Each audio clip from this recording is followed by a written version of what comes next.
everyone, welcome to Engineer Career Point, and here in this video I'm going to give a brief analysis of the PYQs of PSPCL.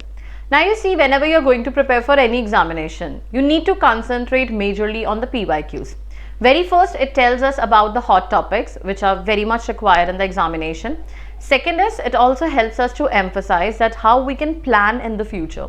कौन से generic rules पे concentrate करना है, कौन से concept पे concentrate करना है, क्योंकि मेजरली अगर आप पंजाब के पेपर का पैटर्न देखोगे, क्वेश्चन का कंसेप्ट, क्वेश्चन के पैटर्न सेम रहेंगे. कई बार वो जो ऑप्शंस देते हैं उनमें से नेक्स्ट टाइम क्वेश्चंस निकाल लेते हैं, तो almost it remain same.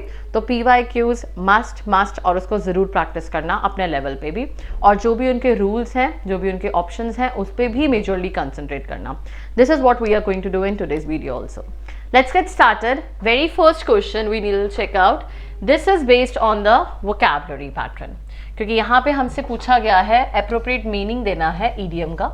Idiom आ जाता है give a cold shoulder. देखो, जब भी cold war, cold shoulder आ जाता है, that is something जो आप एक distance पे है, मतलब you're not in positive, you're not in good relations with that thing, right? आपको negative की तरफ थोड़ा concentrate करना है. So the option we have right now is things will get better, positive है.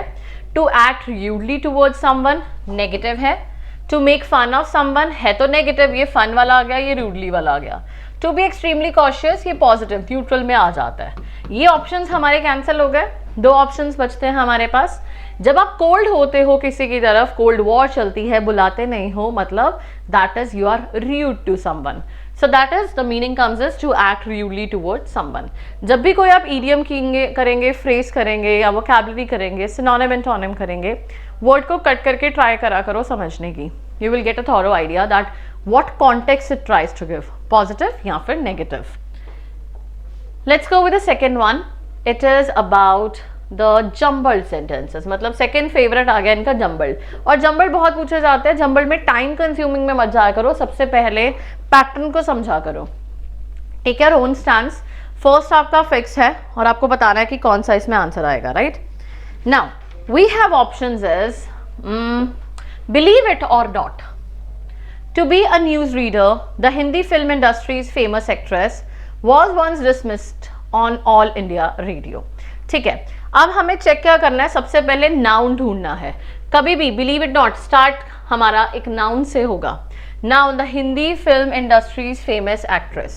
This looks logical. इसके बाद मुझे verb चाहिए.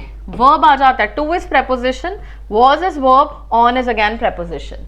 तो क्या आ जाएगा? The Hindi film industry's famous actress was once dismissed.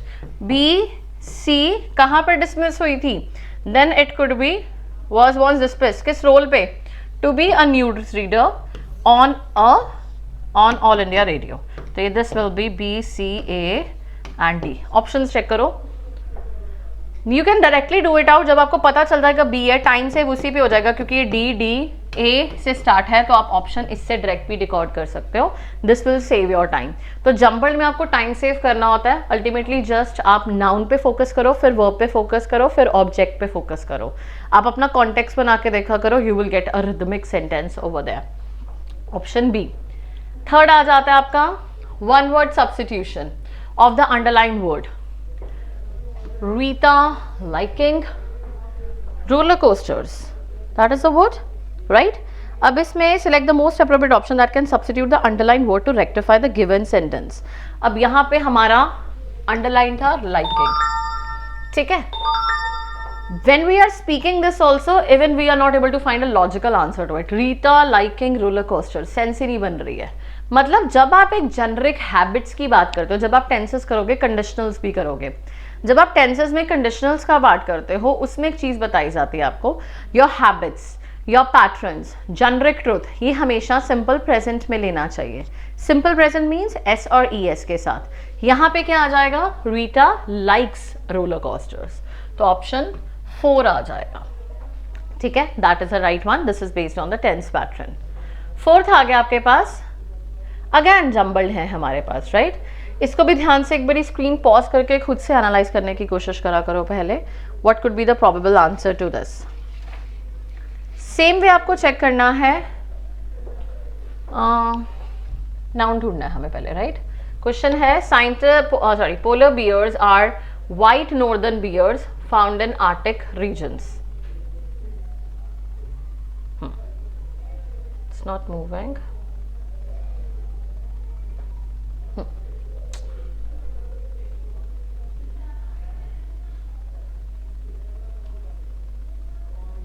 चलो, now it's there.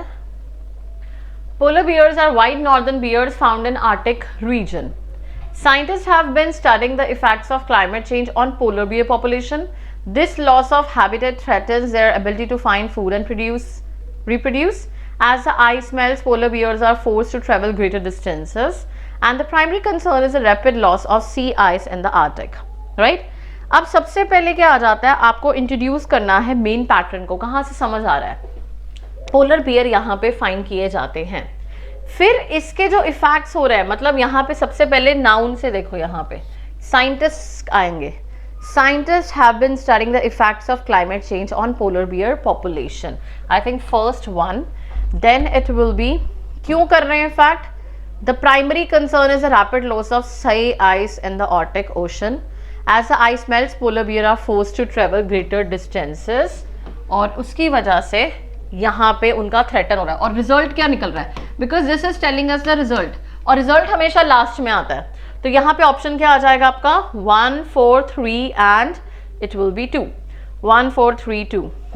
This would be the answer. ठीक है, आपकी कंफ्यूजन सेकेंड और थर्ड में से हो सकती है, लेकिन यहाँ पे देखो ना, scientists have been studying the effects of climate change of polar population. अब आइस के बारे में डायरेक्ट बात नहीं हो सकती है, पहले आपको सी आइस की बात करनी ही पड़ेगी. You have to understand the context in which the statement is going on, find the similar words and then target it out. बिल्कुल नए के बारे में बात करोगे जब लॉजिक होगा तभी. Okay, fifth one is you are to find antonym of the given word. Generous. Generous is a person जो बहुत लेविशली लोगों की हेल्प करता है. He is very generous, he helps people, right. जैसे फिलैंथ्रोपिस्ट होता है, जनरस होता है. तो these are the positive words. अब यहाँ पे हमें क्या फाइंड करना है? एंटोनिम, ऑपोजिट आ जाता है. काइंड, अच्छा, पॉजिटिव आ गया. स्टिंजी, कंजूस आ गया, जो स्पेंड नहीं करता है पैसे. लैविश, एक अच्छी लग्जरियस लाइफ. सेल्फलेस भी एक पॉजिटिव वर्ड है, जो दूसरों की परवाह करता है अपने से ज्यादा. तो यहाँ पे एक नेगेटिव वर्ड जो टारगेट हो रहा है, that is stingy. Stingy means माइजर, कंजूस, जो पैसे खर्च के राजी नहीं है. इसका ऑपोजिट क्या आता है? Extravagant, that is opposite of it. Spendthrift is opposite of it. Next आ जाता है आपका fill in the blank. Who is dash teacher in your school. यहाँ पे आपका एडजेक्टिव्स के बेस पे 3 डिग्रीज होते हैं आपके, positive, comparative and superlative degree. Positive single sentence like she is popular. Second आ जाता है she is very popular. Third आ गया she is the most popular. जब ज्यादा लोगों में आ जाता है, मोर देन 2 में आ गया, कंप्लीट स्कूल में आ गया, कहीं पे भी आ गया, she is the most popular चला गया, सुपरलेटिव डिग्री चला गया. सेकेंड है कंपैरेटिव डिग्री चला गया. ठीक है, अब यहाँ पे क्या आ जाएगा? हु इज, स्कूल है आपका, टीचर की बात हो रही है. The most famous, superlative degree of adjective आ गया. Seventh, select the most appropriate superlative degree and fill in the blank, right? Shillong is one of dash cities in India. Same भी आपको करना है. यहाँ पे वर्ड का ब्यूटीफुलेस्ट गलत है, मोस्ट ब्यूटीफुल देन आ गया. आंसर ही एक लग रहा है क्योंकि बाकी में तो स्पेलिंग मिस्टेक्स भी है. The most, one of the most beautiful cities in India. Option A है आपका आंसर इसमें. Next go with the 8th one. Article based question है आपका, that is read the sentence. They need dash new strategy to improve their marketing and gain dash edge over competition, right? अब यहाँ पे आपका क्या आ जाता है? आपको कुछ मार्केटिंग स्ट्रैटेजीज या चीज़ों को डिस्कस करना है. They need, आप एक जेनरिक बोलते हो, यार हमें एक नई स्ट्रैटेजी चाहिए, कोई फिक्स तो नहीं है, तो इनडेफिनेट आर्टिकल आ गया. They need a new strategy to improve their marketing and gain, अब वॉल साउंड के साथ एज, ए की साउंड आ गई, दैट इज एन आ जाएगा. आपको 3 कैटेगरीज याद करनी होती है इसमें, definite articles, indefinite articles and omission of articles. Definite आ जाता है article the, also called as the with the consonant sounds, z with the vowel sounds. Then it is your indefinite articles which comprise of a and an. Last but not the least is your which article? That is omission, जहाँ पे कोई article नहीं लगता है. Proper names के साथ, nouns के साथ, ब्रेकफास्ट, लंच, डिनर के साथ आपके बहुत पोर्शंस आते हैं जहाँ पे आप कोई आर्टिकल नहीं लगाते हो. That's the way you need to remember it out. Ninth आ जाता है आपका चूज द करेक्ट प्रोवर्ब्स। अब आपको करेक्ट प्रोवर्ब ढूंढना है, कौन सा है यहाँ पे, राइट। फर्स्ट है a man is known by the money he keeps. A man is known by the money he keeps के by the company he keeps. ये तो सेंस ही नहीं बन रही है, पैसे से नहीं जाना चाहता, कंपनी से जाना चाहता है, आपके साथ के लोग कैसे हैं। सो this is a wrong one. First क्या आ गया आपका, it is having a problem. Okay, first one is a problem, it's a wrong one.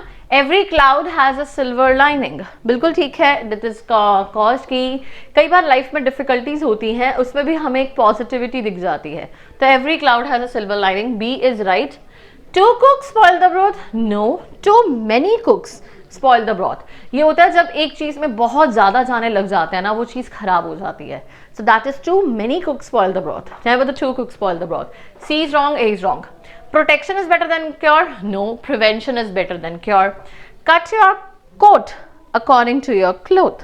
So now I have only two options with me which are right, B and E. B and E. Is it there? Okay, F गलत लिखा है, E आएगा। यहाँ पे थोड़ा आपको visibility वहाँ पे टाइपिंग की वजह से कम है। B and E, fourth option. Let's go with the next one. Yeah, he must work very hard and make up for the lost time. अब यहाँ पे क्या है आपका, आपको आइडेंटिफाई करना है which type of sentence it is. It's a complex, it's a compound, it's a simple past or it's a past participle. देखो, जब भी आपका सेंटेंस आता है कंपाउंड वाला, उसमें याद रखो दो इंडिपेंडेंट क्लॉजेस होते हैं और वो एंड के साथ ज्वाइन किए जाते हैं। हर एक अपनी एक सेपरेट चीज के लिए जाना जाता है। He must work very hard, भाई ये बिल्कुल कंप्लीटली अंडरस्टूड है। He must make up for the lost time, ये भी बिल्कुल सेंटेंस कंप्लीट है। मतलब यहाँ पे वर्ब भी है, मेरे पास एक प्रॉपर एंडिंग भी है, यहाँ पे वर्ब भी है, यहाँ पे डिफाइनिंग भी है। तो when the two sentences hold an equal space, they do not have dependency on each other, that is where we call it out as compound sentence. तो ये क्या आ गया मेरे पास, compound sentence. Complex sentences, compound sentences, simple sentences, multiple categories आती हैं, जो एक बार revise करना आपको डिपेंडेंसी पता चलेगा। Simple without any, you can say conjunctions, एक generic sentence. Compound, दो separate. Complex, one is dependent on the other. Next is 11th, he takes dash his father. Okay, again this is a phrasal words. क्या आ जाता है वो अपने father जैसा है। He takes after his father because take after this is your verb plus preposition, it makes a phrasal verb. Take after आता है जब आप किसी से मिलते हैं, resemble करते हैं। टेक ऑन करते हैं जब आप हायर करते हैं किसी को। टेक अलोंग करते हैं जब आप अराइव करते हैं, और टेक अबाउट करते हैं जब आप एक्सेप्ट करते हैं, चैलेंज करते हैं कोई भी चीज़ को, to develop a new quality, right, उस तरह से आ जाता है, मतलब चैलेंजिंग की तरफ कंडीशन आ जाता है। So this is takes after, easy भी था। 12th आ जाओ, you have to match the idioms with the meanings.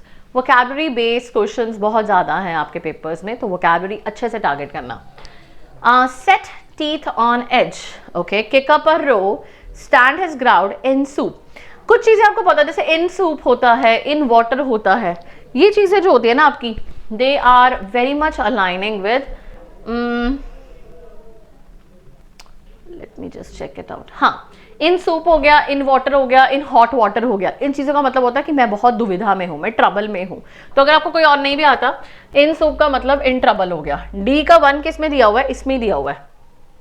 4th answer आ जाएगा आपका। और चेक करते हैं एक बारी।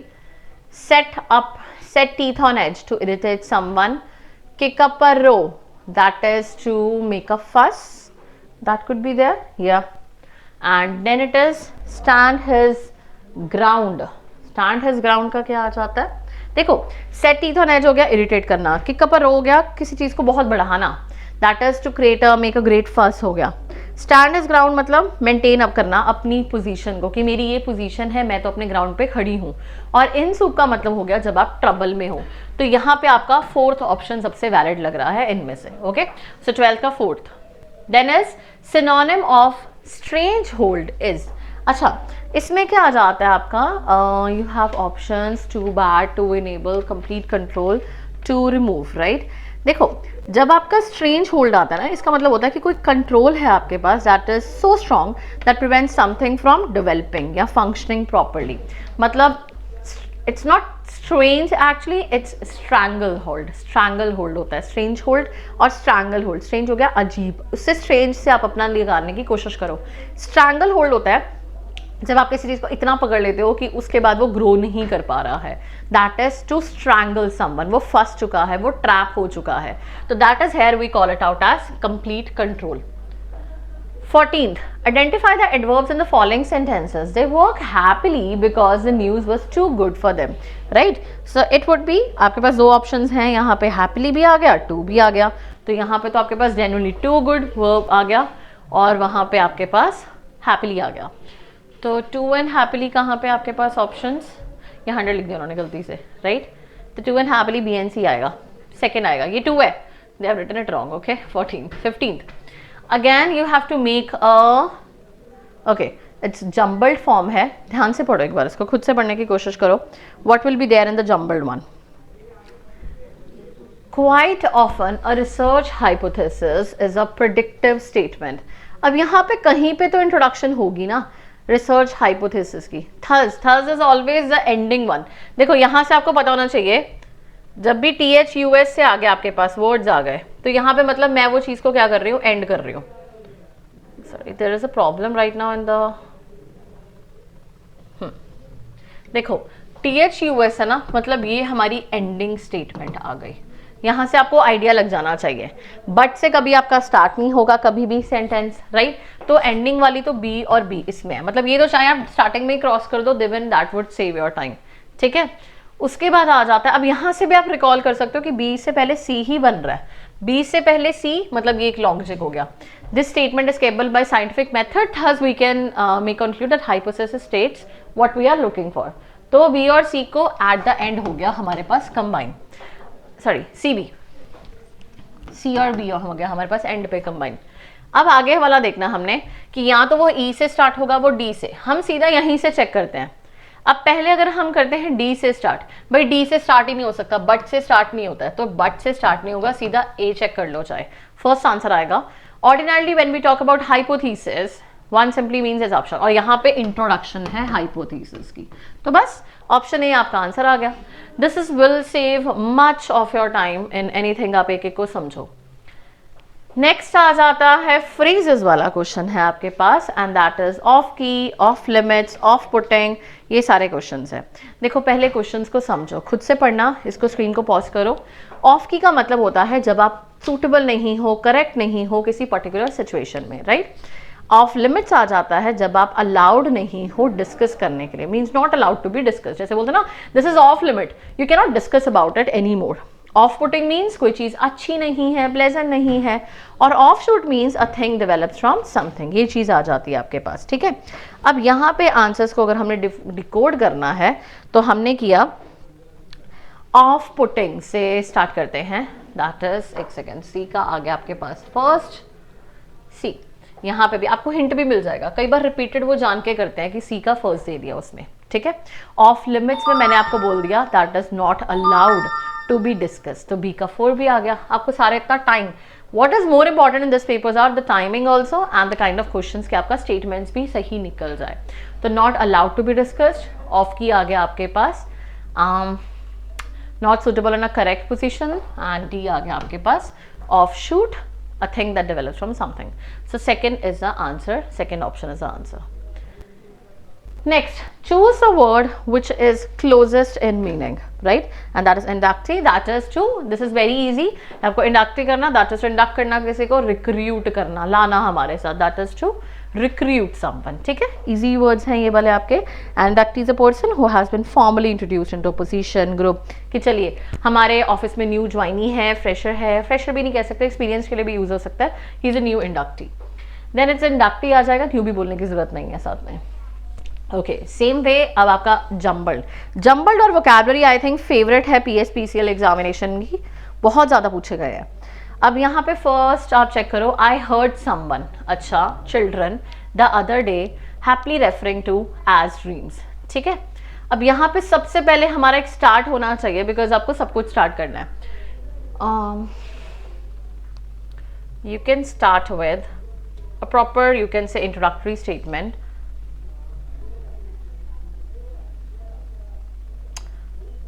द अदर डे, यहाँ पे the other day, one day, जैसे अगो होता है, वन डे होता है, द अदर डे होता है, एक इंट्रोडक्टरी स्टेटमेंट होती है.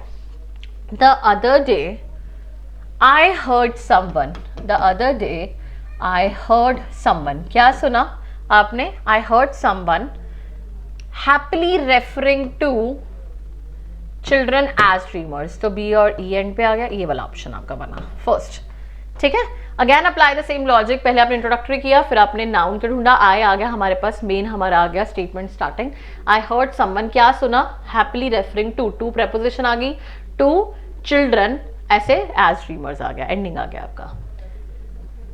Next is your 19. अब appropriate meaning of the word. अच्छा, when in Rome do as Romans do, right? क्या मतलब आएगा इसका? When in Rome do as Romans do. अब ये तो बहुत इजी वाली स्टेटमेंट्स हैं और ये किसी की गलती होनी चाहिए. दैट इज जब आपको पता है कि जहां पे जाओ वहां के वैसे बन जाओ, राइट? यही होता है. तो इसका मतलब conformity, follow local customs when you are in foreign place, जहां के हो वैसे बन जाइए. तो that is when in Rome follow local customs when you are in foreign place. तो इसका 19 का आ गया सी ऑप्शन, आपके पास आंसर है. Go for the next one. Transient, antonym ढूंढना है, लेकिन ये याद रखो एंटोनिम ऑपोजिट हो गया. ट्रांसिएंट का हमें मतलब पता है कि that is something that is very short lived, मतलब कोई चीज ट्रांसिएंट है, बहुत थोड़े टाइम के लिए एग्जिस्ट करती है, that is transient in nature, which is very small time.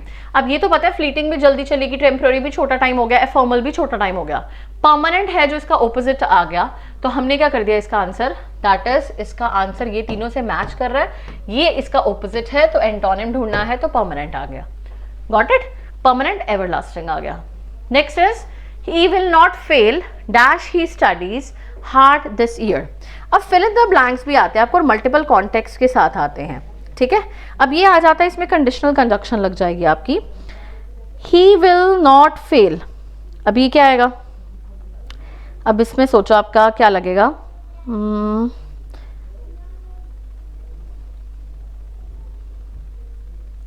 कब नहीं फेल करेगा? तब नहीं फेल करेगा अगर वो पढ़ाई करेगा. अगर आप करोगे टेंसेस के बाद कंडीशनल स्टेटमेंट्स आती हैं जिसमें simple present plus simple future होता है, रियलिस्टिक स्टेटमेंट्स होती हैं. आपको देखिए ये आ गया सिंपल प्रेजेंट, ये आ गया सिंपल फ्यूचर, और ये कंडीशनल्स किसके साथ लगते हैं? कंडीशनल्स के 4 लॉ होते हैं जो इफ के साथ लगते हैं. 0 लॉ होता है 1, 2 एंड 3. ये शुरू होता है simple present plus simple present, ये होता है simple present plus simple future, vice versa हो सकता है इसका वो sequence. Then it is simple past plus your would plus would could should कोई भी मॉडल लग सकता है, प्लस योर V1 लगता है, और यहाँ पे आपका लगता है पास्ट परफेक्ट लगता है. And then it is your would could should कुछ भी आ गया, वुड वाला आ गया, हैव वाला आ गया, V3 वाला आ गया. ये जब आप डॉक्यूमेंट्स रेफर करोगे कंडीशनल्स के तो आपको सारी क्लैरिटी मिल जाएगी. तो इसका आंसर क्या है? इफ, क्योंकि यहाँ पे हमें कंडीशनल्स लगाने हैं, कंडीशनल्स की तरह आएगा. ये जरूर पढ़ लेना टेंसेस के बाद कंडीशनल्स अपने. उसके बाद you have a next, okay 22nd. Select the most again options. They aren't suited to perform in such difficult climate. जब सेंटेंस नेगेटिव में है, क्वेश्चन पॉजिटिव में जाएगा. aren't तो आ जाएगा are they. तो ये आ गया आपका सी ऑप्शन आ गया इसका. ठीक है, अगर पॉजिटिव होता तो नेगेटिव में क्वेश्चन होता. 23rd. अच्छा, select the most appropriate option that can substitute the underline segment. I am not believe him. ये तो बोलने में भी सेंस नहीं लग रही है. क्या आ जाएगा? I am not believe him का क्या होएगा? I do not believe him, right? ये चीज आ जाएगी. ये तो बोलते भी ठीक लग रहा है हमें. I do not believe him. Next आ गया, the following sentence has been split into segments and you have to rearrange them. Again आपका sequence wise structure करना आ गया. अब देखो यहाँ पे क्या है, rearrange them to follow the sequences. अच्छा, ये O वाला तो हमारा फिक्स है. Reforestation efforts, ये चीज फिक्स है ना. अब हमें इसको सीक्वेंस करना है.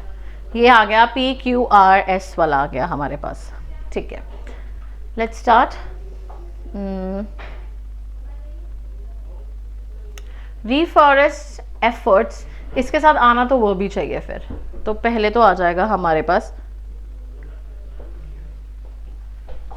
रीफॉरेस्ट एफर्ट्स R O Q आएगा. ठीक है, efforts Deforestation efforts are crucial for combining climate change as they increase forest cover. Forest cover which improve air quality and this and reduces carbon dioxide. And वाला end पे आएगा, तो it is your P and S. So this is it. Fourth आ गया आपका OQPRPS, ठीक है। जब आप स्लोली स्टेडली खुद से करना आपको इजी लगेगा। बाकी इसके रूल्स है, सब्जेक्ट वर्ब ऑब्जेक्ट को ढूंढने के लिए, प्रेपोजिशन को ढूंढना कहाँ पे है, कंजक्शंस को कंबाइनिंग करना है, तो उससे और सिमिलैरिटी मिल जाएगी। Again it is a tense based fill in the blank. The Mayan civilization of Mexico and Central America dash incredible impression of imagination of modern world through its literature. अब ये सारा देखो थ्रू इट्स लिटरेचर पे छोड़ा था इन्होंने एक impression, तो ये पास्ट की बात आ गई, तो इसमें वॉज लेफ्ट नहीं होगा, इज लिविंग भी लीज भी नहीं होगा, लेफ्ट आएगा, तो D option, because it's a past statement, obviously past answer आएगा, तो दैट इज सिंपल पास्ट आ गया, लेफ्ट आ गया आपके पास। And the last is arrange the sentence in the following order. It is good that people are aware about their fitness, right, ये खुद से भी करो अभी, इट इज अवेयर गुड, और लास्ट में अगर इतना कर पा रहे हो that means you are able to do something, right.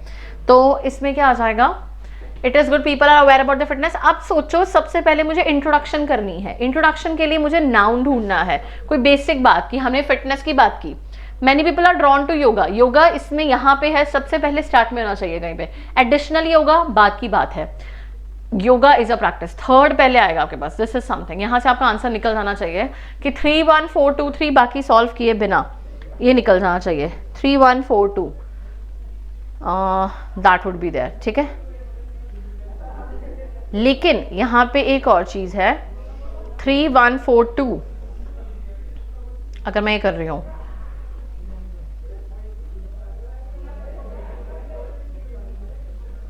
ये 5 कैसे बने हुए हैं इन्होंने, 5 नहीं, okay this is not 5, I think what they have done is, ये गलती से उन्होंने ये लिख दिया, या दिस इज अ सीक्वेंस, अच्छा यहाँ पे जाओ, इसको मिस कर दो, क्योंकि सबसे पहले योगा की बात ही होगी, सबसे पहले तो 3 आएगा, 3 3 2 में आ रहा है, ये भी तो हमने चेक करना है, 3 3 2 में आ रहा है, तो इसके बाद आ रहा है हमारे पास yoga is practices breathing and exercise meditation, उसके बाद या तो आपके पास है 1 या 2 है, तो एडिशनल योगा तो आ नहीं सकता, ये नहीं आएगा, मतलब यही ऑप्शन है आपके पास, चेक कर लो फिर भी, 3 1 योगा, उसके बाद many people are drawn to yoga, ठीक है, रेलिवेंस आ गया, उसके बाद दीज इम्प्रूव, अच्छा क्या बेनिफिट्स क्या आ जाते हैं, और additional benefits at the end आ गए, 3 1 4 2 is the final one, right. So see these are the set of questions which came as a PYQ in PSPCL। Easy है, डिफिकल्ट है, it depends on majorly how much you have practice so far. So major practice कीजिए, rules पे concentrate करो, एक बार इसको revise करो, jumble sentences बहुत हैं आपके पेपर्स में, ईडियम वोकैबुलरी बहुत है, फिल इन द ब्लैंक्स थोड़े हैं लेकिन वो टेंस बेस्ड हैं, तो कुछ आपको प्रॉपर पोर्शंस मिल जाते हैं कि मुझे इस पे फोकस करना है। अब आर्टिकल का भी क्वेश्चन आया था, मतलब पार्ट्स ऑफ स्पीच को रिवाइज करना ही पड़ेगा एट एनी कॉस्ट, हमें जंबल को करना ही पड़ेगा प्रैक्टिस, वो हमें खुद से जितनी प्रैक्टिस करोगे उतने अच्छे आंसर्स निकलते हैं। And then it is about vocabulary, वो आपको side by side idiom and phrases, antonyms, synonyms, ये आपको करने पड़ते हैं, right, one word substitution. So all the best. I hope you are crystal clear with the kind of questions that popped up, and all the best guys, and if there is any problem in any question, please drop up in the comment section. Take care and have a good day. Bye bye.